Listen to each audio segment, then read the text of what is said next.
안녕하세요. 차세교육국 교역자 중등철 담당하고 있는 이기로 전사입니다. 저는 오늘 여러분과 함께 가스펠 프로젝트 미리 보기라는 주제를 가지고 강의를 진행하고자 합니다.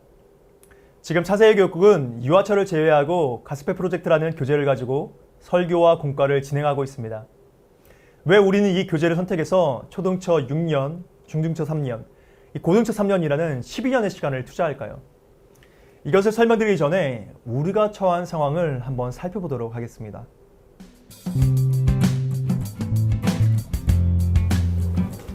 인간이 증기기관을 만들면서 산업화가 시작되었습니다. 산업화 이전과 비교할 수 없을 정도로 많은 발전이 이루어졌지만 그 결과 인간은 기계에게 많은 자리를 내주어야 했습니다. 그런데 이것은 시작에 불과했습니다.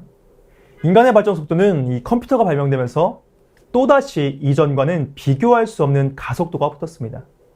이 컴퓨터는 인간의 자리를 넘보는 수준을 넘어서 인간을 이기는 수준에 이르렀습니다. 그리고 드디어 2016년에는 오로지 인간의 영역이라고 여겨졌던 이 바둑의 부분에서 알파고라는 프로그램이 세계 최고의 기사 이세돌 구단을 꺾으면서 이제 더 이상 인간의 성역은 없다는 것을 알게 해주었습니다. 이뿐만이 아닙니다. 컴퓨터 가상현실은 이제 모니터가 아닌 실제의 삶까지 들어오고 있습니다. 이미 홀로그램이 촉감까지 느낄 수 있게 개발되어 가상현실 장비를 갖추면 사람과 같은 역할을 이 홀로그램이 대체해주는 수준이 되었습니다. 또한 인공지능과 사이보그 기술이 발달되어 인간의 뇌에 칩을 심으면 그것이 인간의 몸을 움직이는 것이 가능하게 되었습니다. 그런데 이때 발생하게 되는 것이 바로 인간의 존재성과 윤리의 문제입니다. 더 이상 프로 바둑 기사가 필요 없다고 전문가들은 이야기합니다.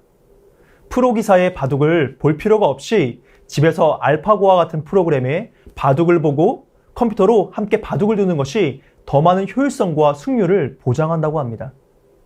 현실과 가상현실과의 경계가 무너져 내려 일본의 만화 인기 캐릭터가 홀로그램으로 제작되었는데 이 홀로그램으로 콘서트를 여니 수만 명이 모였다고 합니다. 이러한 기술의 발달로 인간은 일자리를 점점 잃고 있습니다. 20년 내로 OECD 국가 일자리 중 14%가 로봇으로 대체될 것으로 예측되고 있습니다. 인간의 영역이라고 여기는 창의력의 영역도 발전되는 인공지능 앞에서 위협을 받고 있을 정도입니다. 이뿐만이 아닙니다. 인간의 생명을 유지를 위해서 이 대체장기가 개발되고 있고 다리를 잃거나 손발을 잃은 사람의 손과 발을 이 사이보그 기술이 대체하고 있습니다. 이것으로 인해 어느 정도까지 인간의 몸을 대체해야 인간으로 볼 수 있는지와 같은 이 철학적 질문과 윤리적 질문이 던져지는 시대가 되었습니다. 인간의 존엄성과 함께 인간의 필요성이 이제는 사라지는 시대입니다. 그런데 여러분, 놀랍게도 이 시대는 이 모든 문제 때문에 앞으로 영성이 중요한 시대가 될 것이라고 미래학자들이 예견하고 있습니다.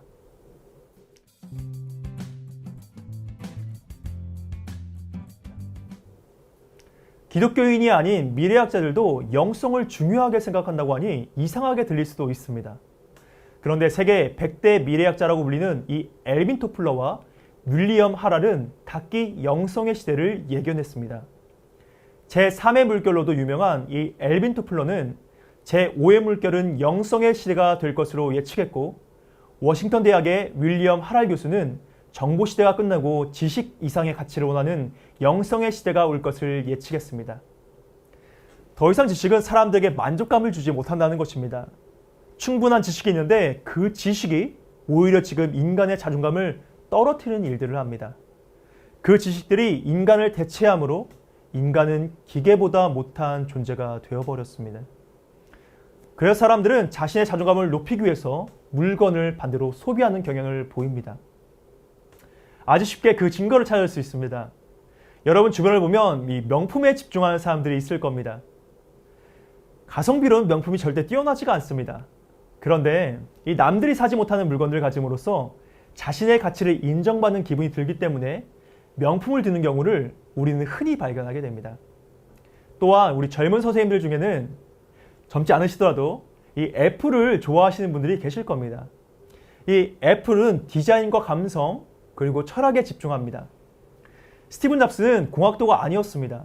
오히려 그는 대학에서 철학을 전공했고 자신만의 확실한 경영 철학을 가지고 애플이라는 회사를 운영했는데 이것에 사람들이 열광했습니다. 애플의 제품은 이 가성비가 떨어지고 조금 불편합니다. 그런데 이 애플의 제품을 구매하면 사람들이 대단하다고 느낄 수 있도록 이 애플은 물건을 만들었습니다. 애플의 물건을 가지면 무언가 앞선 것 같은 선구자적 느낌을 주는 경영 철학을 그들은 고수했습니다. 그러자 사람들은 이것에 열광했습니다. 인간의 가치와 존엄성이 사라지는 시대에 사람들은 무언가 자신을 남들과 달라 보이게 하고 특별하게 자신을 생각되게 할 만한 무언가에 끌립니다. 그것이 기술의 발달 속에서 뒤처지지 않은 뛰어난 인간처럼 보이게 하기 때문입니다. 그렇지 않으면 패배자처럼 생각되기도 합니다. 이뿐만이 아닙니다. 요즘 저스틴 기그넥이라는 뉴욕의 아티스트가 이 뉴욕의 쓰레기를 투명한 큐브에 넣어서 판매를 했는데 이것이 엄청나게 팔렸습니다. 이 아티스트는 뉴욕을 그리워하는 사람은 평범한 일상의 쓰레기라도 뉴욕을 그리워한다라며 뉴욕을 그리워하는 사람들에게 이것을 판매했습니다. 그러니 사람들이 이 뉴욕이라는 가치와 이 아티스트의 철학에 매료되어서 이 뉴욕의 쓰레기를 돈 주고 구매하는 것입니다. 이처럼 현대의 인간은 이 가성비가 아니어도 물건에도 철학이 담겨 있다면 그것의 가치를 발견하고 그것에 빠져듭니다. 그리고 이것을 이제 넘어서 영성의 시대로 넘어가고 있습니다. 왜냐하면 아무리 가치 있다고 생각하는 것과 이 철학적인 것들도 결국은 한계가 존재하기 때문입니다. 아무리 좋은 물건과 가치를 가지고 있다 하더라도 시간이 지나면 낡고 변하게 되어 있습니다. 결국 인간 존재 자체에 대한 해답을 주지 못하고 끝나버립니다. 아무리 명품백을 거치고 내 마음에 드는 물건들로 포장을 해도 사람 본연의 자존감과 존엄성은 채워줄 수 없고 세워줄 수가 없습니다. 하지만 영성은 다릅니다. 인간 존재 자체에 대한 해답을 줄 수 있습니다. 성경에는 인간이 무엇인가에 대한 답이 있습니다. 인간은 하나님으로부터 왔고 그렇기 때문에 하나님으로 돌아갑니다. 인간은 하나님의 창조물이기 때문에 모두 존엄합니다. 그리고 하나님은 이 존엄한 인간에게 영원한 천국을 예배하셨습니다. 이것이 모든 인간의 문제에 해결이 됩니다. 그러나 모든 인간이 하나님과 영원히 함께할 수 있는 것은 아닙니다. 존귀한 인간이 하나님과 함께하기 위해서 우리는 하나님의 구속사를 알아야 합니다. 또한 우리의 삶을 증명하기 위해서는 삶에서의 적용점을 필요로 하게 됩니다. 이 두 가지가 없이는 영성을 필요로 하는 이 세대에게 우리는 답을 줄 수가 없습니다. 그리고 우리 또한 길을 잃게 될 것입니다.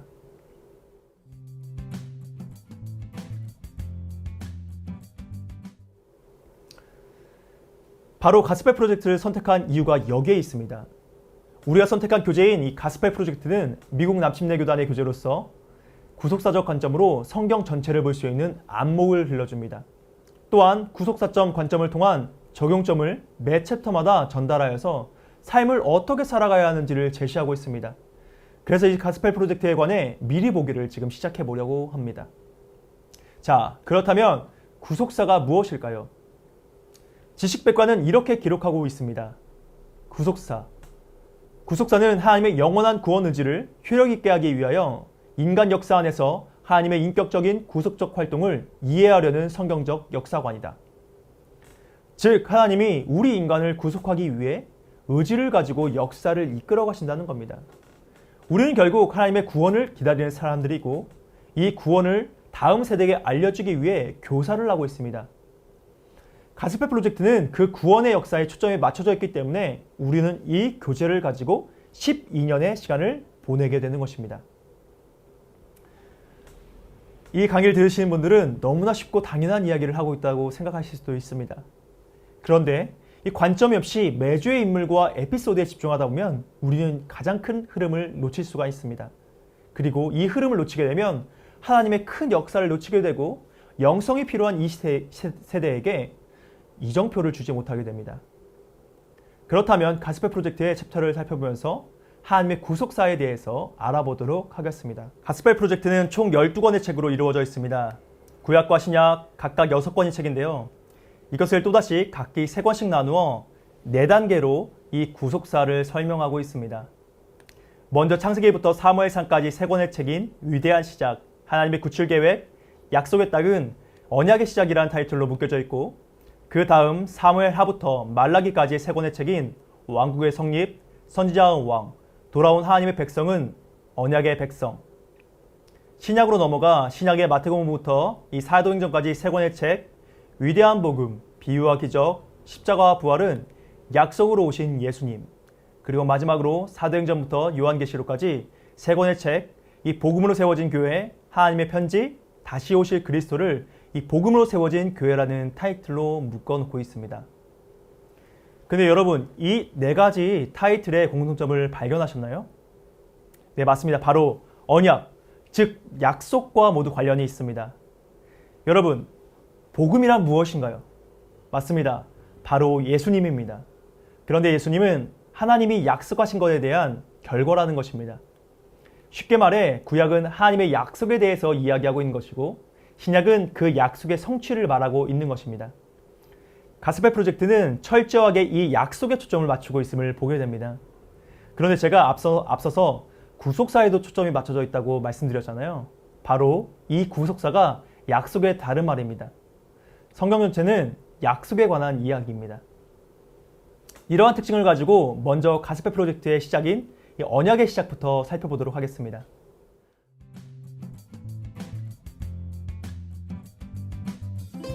이 언약의 시작은 창세기입니다. 하나님은 인간을 창조하셨습니다. 그리고 하나님과 인간은 약속을 하는데 바로 다른 것은 다 먹어도 오직 선악과는 손대지 말라는 약속이었습니다. 이 약속을 어기면 인간에 주어진 것은 죽음이었고, 약속을 계속해서 지킨다면 에덴 동산이라는 최고의 것을 계속해서 누릴 수 있게 되었습니다. 이것이 언약의 시작이었습니다. 하나님은 아담이라는 대상과 이 언약을 맺으셨습니다. 하지만 인간은 하나님의 약속을 일방적으로 파기해버립니다. 그리고 에덴 동산에서 쫓겨나게 됩니다. 하지만 하나님은 이 인간을 그럼에도 불구하고 불쌍히 여기셔서 여자의 후손이 뱀의 머리를 상하게 할 것이라는 원시복음, 즉 예수님에 대한 약속을 인간에게 주시게 됩니다. 바로 구원에 대한 약속이죠. 이것이 시작이었습니다. 하나님은 노아에게도 언약을 주셨고, 세상이 멸망하는 가운데도 그와 그의 가족은 살려주십니다. 이후에 아브라함, 이삭, 야곱과 같이 하나님의 약속을 받은 사람들이 계속해서 등장하게 되고, 하나님은 아브라함의 자손인 이삭과 그의 자녀 야곱이 이스라엘 백성이 되면서 자신의 약속을 더욱더 명확하게 보여주시게 됩니다. 이것이 창세기의 내용입니다. 즉 창세기는 하나님의 약속이 어떻게 시작되었는가 하는 약속의 첫 시작을 보여주는 성경인 것입니다. 이어지는 두 번째 책, 하나님의 구출 계획 챕터에서는 출애굽기와 레위기, 신명기를 다루는데 애굽에서 430년간이나 노예 생활을 하고 있는 이스라엘 백성들이 등장을 합니다. 그리고 하나님이 이스라엘 백성과의 약속을 지키시는 모습이 나옵니다. 출애굽을 하면서 광야를 거치는 이스라엘 백성은 결국 하나님의 약속의 땅으로 들어가는데, 이 여정에서도 레위기와 신명기를 통해서 하나님은 율법이란 하나님의 약속을 주십니다. 이 율법은 간단히 하나님 없이는 구원받을 수 없으므로 하나님만 의지하라는 것을 가르쳐 주셨습니다. 세 번째 책 약속의 땅에는 민수기부터 사무엘상까지의 성경을 다룹니다. 하나님의 도우심으로 가나안 정복 전쟁을 통해 하나님의 위대하심을 알았던 이스라엘 백성이 하나님을 섬길 줄 알았지만 끝내는 반역하여 괴로움을 당한 것을 보여줍니다. 이에 하나님이 몇 번이나 사사를 보내주셔 구원하시지만 그들은 타락하고 자신들의 눈에 좋아 보이는 대로 왕을 달라고 요구를 합니다. 그리고 이어지는 네 번째 책 왕국의 성립은 사무엘상부터 잠언까지의 성경인데, 결국 왕이 세워지지만 왕들 중에도 실패한 왕과 성공한 왕이 나뉘면서 하나님과 함께하지 않은 사람은 왕이라도 실패함을 보여주십니다. 하나님의 약속이 함께하는 왕이어야지 되어지고 성공할 수 있다는 것을 보여주십니다. 가스펠 프로젝트 다섯 번째 책 선지자와 왕은 열왕기상부터 역대하까지인데, 이때는 이스라엘 백성의 타락으로 인해 수많은 예언과 회개의 외침이 선자를 통해서 있었지만 결국 나라가 멸망하게 되고 70년간이나 바벨론에서 포로 생활을 하는 빌미를 제공하는 것을 보여줍니다. 그리고 가스펠 프로젝트의 구약 마지막 부분인 돌아온 하나님의 백성은 다니엘부터 말라기까지입니다. 이스라엘 백성의 실패에도 불구하고 바벨론에 잡혀있는 그들에게 하나님은 약속을 지키십니다. 그리하여 다시금 예루살렘으로 이스라엘 백성을 돌아오게 하신다는 내용이 들어있습니다. 하나님은 신실하게 약속을 지키셨다는 겁니다. 이렇게 6권의 책을 보았을 때 구약 전체의 흐름은 하나님의 약속과 그 약속의 동행 조건, 그리고 변함없이 약속을 지키시는 하나님으로 흘러갑니다. 이것이 구약에 흐르는 약속, 하나님의 구속사입니다. 하나님의 약속은 시작부터 계속해서 지켜지고 있고 이 약속은 멈추지 않고 신실하게 지켜지고 있었습니다. 그리고 계속해서 하나님께서 구약을 통해 보여주시고 지켜주시던 그 약속의 대표가 이 땅에 오시게 되는데 그것이 바로 예수 그리스도입니다.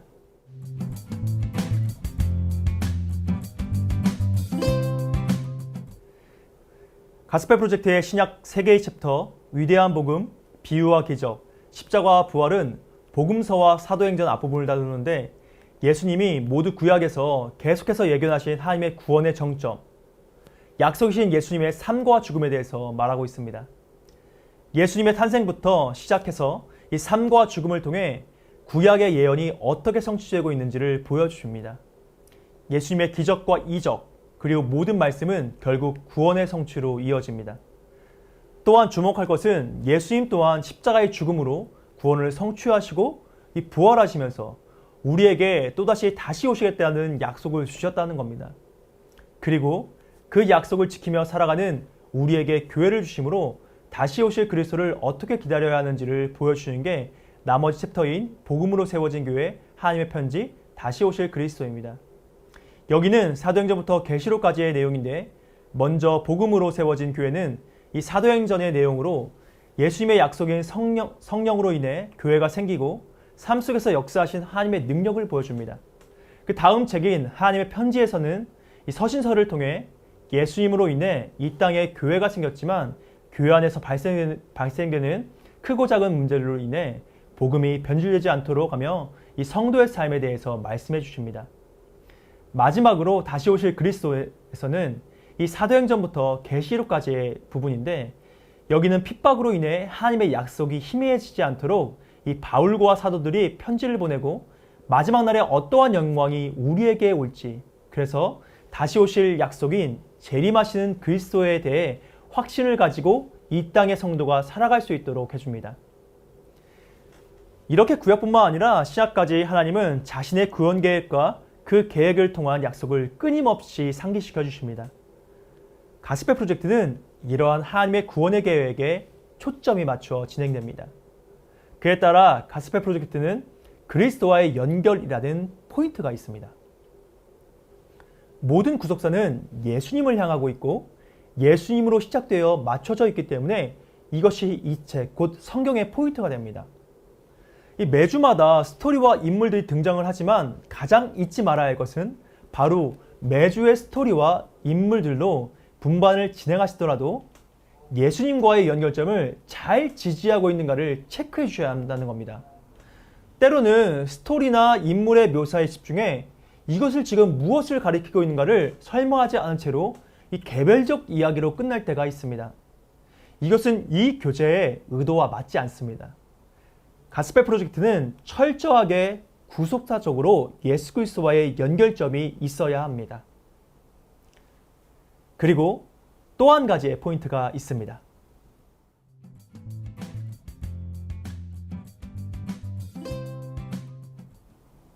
이 책의 두 번째 포인트는 바로 적용점입니다. 대한민국은 급격한 산업화를 이루면서 이 성공주의가 팽배했습니다. 이것이 교회 안에 들어와 삶이 아닌 숫자적 부흥에만 치중하며 지금은 손가락질 받는 기독교가 되었습니다. 그런데 우리의 모습이 원래 이러했던 것은 아닙니다. 식민지 시절 재판장에서 일본 판사가 살인 혐의자를 두고 재판을 벌였습니다. 그런데 증거는 없고 유일하게 증인 한 사람만이 있었습니다. 증거가 없으니 당연히 증언이 효력을 못 볼 상황이었는데 재판관이 이렇게 판결했다고 합니다. 이 사람은 여자이고 지금 증거는 하나도 없지만 이 여자는 예수교 신자이므로 이 여자의 증언을 가장 신빙성 있게 받아들일 수 있다라고 말입니다. 당시 한국교회는 신사참배 거부로 인해서 핍박의 대상이었습니다. 그러나 기독교인들은 삶으로 살아냈기 때문에 지금의 기독교인들에게 아직도 많은 떨림과 울림을 주고 있습니다. 지금 우리 기독교는 삶으로 살아내지 못하고 있습니다. 지식이 있어도 그 지식을 삶으로 가져오지 못하면 이제는 더 이상 안 됩니다. 그래서 우리는 삶의 적용을 학생들에게 던져줄 수 있어야 합니다. 가스펠 프로젝트는 그리스도와의 연결 이후에 삶에 적용할 수 있도록 도움을 줍니다. 이때 우리 교사분들이 유의해야 할 것이 있습니다. 먼저 자신의 경험을 나누는 것이 좋습니다. 하지만 나이에 따른 깨달음과 적용점을 달리 가져가 주셔야 합니다. 심리학자 파울러는 신앙의 단계를 7단계로 나누어 설명했습니다. 그중 초등학생에 이르는 이 8세부터 13세까지를 신화적, 문화적 시기로 나누었는데 이때의 진리는 자신의 직관이 아니라 외부의 기준입니다. 또한 이 시기에는 문자 그대로의 도덕을 따르며 이야기 안에서 교훈을 얻으면 그대로 받아들여지는 때입니다. 그러므로 이때에는 절대적인 기준이 교역자와 교사, 부모가 되고 성경의 이야기 안에서 교훈, 즉 적용점을 도출해주면 비판 없이 받음으로써 이 교사들은 성경의 이야기를 학생 자신의 삶과 비교할 수 있도록 도와주셔야 합니다. 그러기 위해서 초등처의 가스펠 프로젝트는 보물상자라는 부분이 있습니다. 이 보물상자라는 부분에서 삶에서의 적용점을 이 그림이나 글로 쓰게 되어 있는데 이때 매주마다 나오는 성경의 핵심 내용이나 성경 이야기의 주인공의 삶을 학생의 삶과 결부시켜 공통점이나 차이점을 찾게 하거나 혹은 그 삶을 보았을 때 나는 어떻게 살아가야 하는지를 결단하는 것을 도와주시면 이 학생들의 인식과 신앙 속에 분명하게 각인되는 것입니다. 예를 들어 드리겠습니다. 가인과 아벨의 이야기라면 나는 아벨과 같이 하나님께 좋은 것을 드렸는지를 묻고 하나님께 좋은 것을 드린다면 무엇을 드릴 수 있는지 본문의 주인공과 학생의 공통점을 적용점으로 주거나 혹은 가인처럼 죄를 지으면 다른 사람을 미워하게 되는 일이 생김을 이야기 속에 적용으로 도출하여서 학생들도 삶 속에서 죄로 인한 친구나 가족을 미워할 수 있지만 그럼에도 불구하고 가인과는 달리 미움을 품지 않는 차이점을 적용점으로 주시면 됩니다. 그 다음 단계는 종합적, 인습적 신앙의 단계입니다. 이때는 청소년 시기에 나타나는데 추상적인 생각과 개념을 갖게 되고 일상의 친구와 사회로 급격히 발달하게 되면서 언론 매체들을 이용하여 사고의 다양성이 생기는 시기입니다. 또한 신앙의 가치나 정보를 수집하여 지금까지 의심 없이 받아들여졌던 것들이 의심이 생기고 순종했던 권위와 충돌이 생기는 시기입니다. 주변의 친구와 매체로 많은 영향을 받는 때이므로 이때는 적용점을 두실 때에 사회적인 문제 속에서 사회의 관점과 기독교적 관점을 비교해 주신 것이 좋습니다. 요즘 학생들 주변 여러 환경에 의해서 기독교의 관점이 옳지 않고 세상적 관점이 타당하다고 생각될 수 있는 시기입니다. 이러한 시기에 세상의 관점이 옳지 않은 이유에 대해 명확하게 설명해주고 현재 이슈가 되고 있는 여러 일들에 관해 교사들이 기독교적 관점으로 설명해 줄 수 있어야 합니다. 그래서 학생들이 기독교적 관점을 명확하게 갖게 해줘야 합니다. 그러기 위해서는 학생들과 관련된 끊임없는 이슈들을 교사가 파악하고 있어야 하고 그에 대한 대답을 준비하고 있어야 합니다. 주의해야 할 점은 중고등처 가스펠 프로젝트는 유어스토리와 유어미션에서 여러 가지 질문을 하여 삶의 나눔과 적용을 도출하고 있습니다. 그러나 많은 질문은 이 적용점을 흘릴 수가 있습니다. 그래서 교사들은 유어스토리와 유어미션에서 오늘의 본문에서 핵심으로 생각하는 적용점 한 가지만 가지고 질문을 던지고 나누는 것이 오히려 학생들의 이해와 적용의 실행에 대해서 도움이 될 수 있겠다 생각이 듭니다. 특히나 한정된 시간을 가지고 한 주의 이슈나 그 나이에 고민할 만한 것들을 가지고 전달해야 하는 중고등처의 여건상 한 가지 적용점을 가지고 하는 것이 좋겠습니다. 예를 들어 가인과 아벨의 이야기를 하자면 가인은 예배를 실패했습니다. 그리고 거기서부터 나온 죄짓고 싶은 유혹을 못 이겼습니다. 그리고 결국 살인이라는 더 큰 죄, 엄청난 일까지 저지르게 됩니다.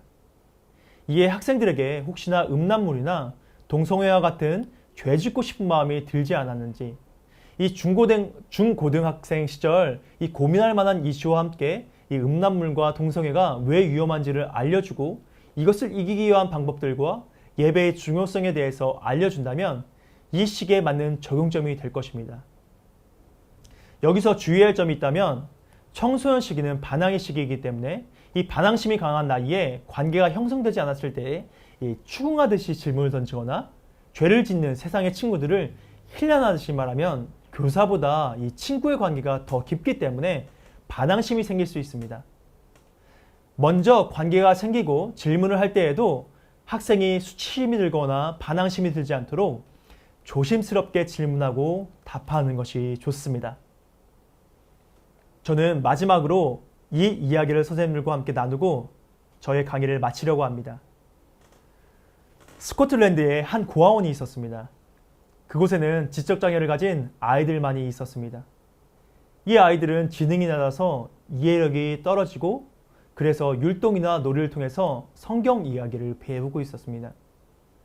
교사들은 삼위일체를 한 분 안에 세 분이 있고 이 세 분이 한 분이다. 그리고 그분 중에 이 가운데 분이 나를 위해서 죽으셨다라고 가르쳐 주었습니다. 성부, 성자, 성령 중에서 이 성자인 예수님이 나를 위해 죽으셨다는 것을 율동으로 가르쳐 주었습니다. 지적 장애를 갖고 있던 아이들은 이런 행동을 그저 따라했고 그 중에는 듣지 못하는 지적 장애 아이도 있었다고 합니다. 그가 이것을 이해했는지는 그 누구도 확인할 방법이 없었습니다. 그리고 시간이 흘러 안타깝게도 고아원에 화재가 발생을 했습니다. 불을 끄고 이 조사에 나서자 지적 장애에 듣지 못하던 그 아이가 질식한 채로 발견되었습니다. 그런데 죽은 그 아이의 손을 보니 삼위일체를 율동으로 배운 모양새를 하고 있었습니다. 즉 뭔가 한 가지는 잡은 것이었습니다. 세 손가락 중에 예수님을 상징하는 가운데 손가락만 잡으면 구원을 받는 믿음이 있어 이 생명이 위태로워지자 자기도 모르게 그러한 행동을 한 것입니다. 우리 선생님들 지금 어떠한 학생들을 만나고 계신가요?